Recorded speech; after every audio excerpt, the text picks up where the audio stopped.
Business चालू करायचा विचार करताय, मग थांबा. ह्या दोन गोष्टी केल्या नाही तर तुमचा वेळ आणि पैसा दोन्ही फुकट जाऊ शकतं. पहिली गोष्ट, मार्केट रिसर्च. पुण्यामध्ये एका व्यक्तीने तब्बल 8 लाख रुपये इन्व्हेस्ट करून एक ऑर्गॅनिक फूडचं दुकान चालू केलं, पण 6 महिन्यात दुकान बंद. का? लोकांना प्रोडक्ट आवडत होता पण त्या प्राइस मध्ये नाही.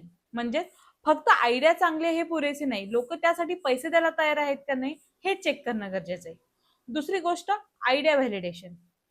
मोस्टली आपण बऱ्याचदा लोगो, ऑफिस, वेबसाईट यापासून सुरुवात करतो, पण त्याआधी 20 वेगवेगळ्या लोकांशी बोला.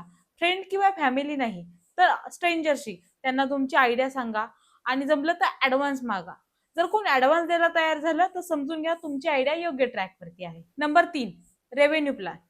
नागपूरमध्ये एका मुलीने टिफिन सर्व्हिस चालू केली, पण तिने आधी कोणताही पैसा इन्व्हेस्ट केला नाही. जवळपासच्या घरांना फ्री सर्व्हिस दिली, त्यातूनच तिला मंथली ऑर्डर निर्माण झाल्या आणि मग तिने किचन सेटअप केला. म्हणून बिझनेस सुरू करण्याआधी कस्टमर कुठून येणार हे नक्की विचार करा. व्हॉट्सअप, रेफरल की फेसबुक. खूप लोक आधी बिझनेस सुरू करतात नंतर कस्टमर शोधतात, पण स्मार्ट लोक आधी कस्टमर शोधतात मग बिझनेस चालू करतात.